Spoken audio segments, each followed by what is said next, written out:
The insurance agent's office felt too small, too warm. I shifted uncomfortably in my chair, trying not to disturb the bandages covering the left side of my face. My sister Vanessa sat beside me, the picture of distress in her designer outfit, dabbing at perfectly made-up eyes with a monogrammed handkerchief. It was horrible, she told Mr. Davidson, the insurance investigator. I was helping Sophia style her hair for her interview, and she jerked away just as I was using the curling iron. Such a terrible accident. I stared at the potted plant in the corner, counting its leaves the way my therapist had taught me to manage anxiety. 1, 2, 3. Vanessa's voice faded into background noise as she spun her story, the same one she told the emergency room staff 3 days ago. Miss Evans, Mr. Davidson's voice cut through my counting. Sophia? Could you tell me your version of events? I touched the bandage gently, remembering the searing pain, the smell of burning flesh.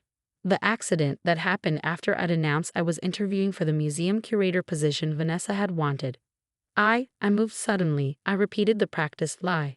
It was my fault. Mr. Davidson's expression didn't change, but something shifted in his eyes. He opened a folder on his desk, spreading out several photographs. These are from your previous insurance claims, he said quietly. A chemical burn 2 years ago from spilled cleaning solution. Scalding from a tea accident last summer. And now this curling iron incident. Vanessa's hand found mine, squeezing too hard. A warning. Sophia's always been clumsy, she laughed, but the sound was brittle. It's kind of a family joke. Interesting, Mr. Davidson replied, pulling out more papers. Because I've been reviewing security footage from the museum where you both work. The incident seemed to coincide with some interesting timing. My heart stopped. The museum had cameras? I'd never thought. We'd always been so careful about where and when. The chemical burn occurred the day after Sophia received a promotion to senior conservator, he continued. The tea incident, right after she was chosen to lead the Renaissance exhibition. And now this, following her application for the curator position you also applied for, Ms. Evans. Vanessa's grip on my hand became painful. Are you implying something, Mr. Davidson? The burn patterns on your sister's face are perfectly straight, Ms. Evans. Consistent with deliberate application, not a jerking motion. The hospital photographs are quite clear. I closed my eyes, feeling tears leak from beneath my lashes. All these years of covering up, of protecting Vanessa, of believing that if I just worked harder, achieved less, stayed smaller, she would finally see me as a sister instead of competition. This is ridiculous. Vanessa stood up, tugging at my arm. Come on, Sophia, we're leaving. Please sit down, Ms. Evans. Mr. Davidson's voice was steel wrapped in silk. Hospital security cameras caught an interesting conversation between you and your sister before she was treated. Would you like me to play that recording? The color drained from Vanessa's face. I remembered her words in the ER parking lot. Remember what happened to Mom when she didn't stick to the story. Remember what Dad did. Family loyalty, Sophia. Always. But Mr. Davidson wasn't finished. We've also received an interesting call from your previous workplace regarding similar incidents with another employee who mysteriously resigned 3 years ago. My sister sank back into her chair, her designer outfit suddenly looking like costume armor, cracking at the seams. Sophia. Mr. Davidson turned to me, his voice gentler. We have enough evidence to deny this insurance claim. But more importantly, we have enough to involve law enforcement. The choice of how to proceed is yours. For the first time in years, I looked at my sister, really looked at her. Vanessa had always been the golden child, blessed with beauty, charm, and our parents' unconditional support. Every success I achieved threatened her position, and she'd made sure I paid for each one. It was just a little discipline. Vanessa suddenly snapped, her mask cracking completely. She needs to learn her place. In our family, there's a natural order to things. I'm the eldest. I'm supposed to achieve things first. She keeps stepping out of line. Mr. Davidson pressed a button on his desk phone. Please send in Officer Martinez. Sophia. Vanessa turned to me, her eyes wild. Tell them it was an accident. Tell them. Remember what Dad always says about family loyalty. But as the police officer entered the room, I touched my bandaged face again and thought about the real meaning of loyalty, about how family shouldn't mean fear. Mr. Davidson, I said, my voice stronger than I expected. I'd like to tell you what really happened. Not just this time, but all the others too. As I began to speak, I watched Vanessa's perfectly crafted world start to crumble. The truth, like acid, was about to burn through years of carefully constructed lies. And for the first time, I wasn't afraid of the scars it would leave. The next 48 hours unfolded like a hurricane, destroying everything familiar in its path. After my statement to Mr. Davidson and Officer Martinez, the investigation expanded rapidly. Security footage from the museum revealed a pattern that made even seasoned detectives wince. Vanessa had been careful about the camera's blind spots, but she couldn't hide everything. There were moments caught on film, her following me into empty galleries, the way I flinched whenever she approached, the calculated timing of each accident following my successes.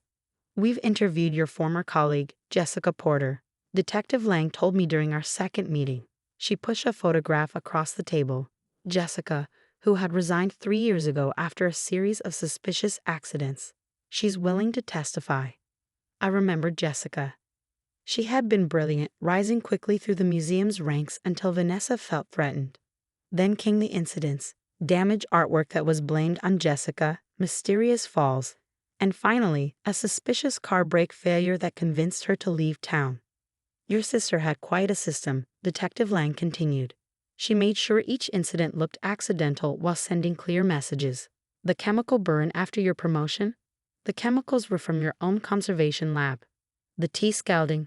It happened in the break room where you just presented your exhibition plans." The police had searched Vanessa's apartment and found her journals. Years of detailed entries, not about regret or guilt, but about strategy.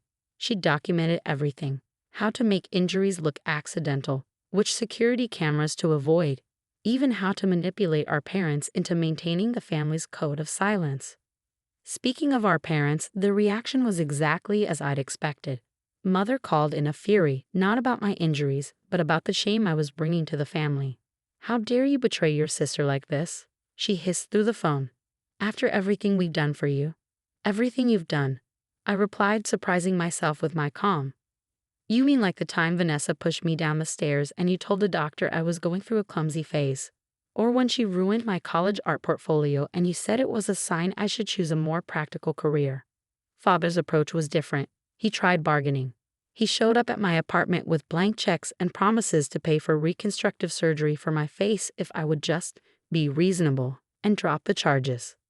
"Think about Vanessa's future," he pleaded. "This will ruin her career, her reputation." "She ruined those herself," I said, closing the door on him.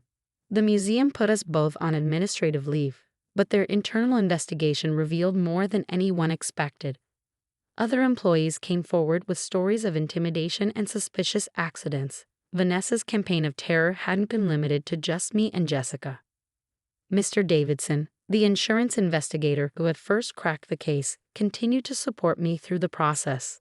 He connected me with victims' advocacy groups and recommended an excellent attorney when Vanessa's lawyer tried to pressure me into a settlement. "The insurance industry sees cases like this more often than you'd think," he told me over coffee. "Family violence disguised as accidents, carefully staged for insurance claims. But your sister made one crucial mistake." "What was that?" "She got too confident. The burn pattern on your face. It was too perfect, too deliberate. She stopped trying to hide her real intent." The preliminary hearing was scheduled for next month, but the evidence was already overwhelming. Vanessa's lawyer was pushing for a plea deal, trying to avoid a trial that would expose every calculated detail of her actions. 1 week after my statement, I returned to my apartment to find a package. Inside was my old sketchbook from college, the one that had mysteriously disappeared before my art school interview. The note with it was from Jessica Porter. "Your sister gave this to me to destroy," she wrote. "I couldn't do it. I've been keeping it safe, waiting for the right time. Maybe now you can finally pursue the dreams she tried to steal." I opened the sketchbook, touching the old drawings with trembling fingers. Dreams of being an art curator, of combining my love for conservation with my passion for creation. Dreams Vanessa had systematically crushed, all pushing me towards safer roles that wouldn't compete with her ambitions. That evening, I sat at my desk and began to draw again. Bandages still on my face, but my hands steady. The museum's board had reached out, offering me the curator position once the legal proceedings were complete. They wanted to make things right.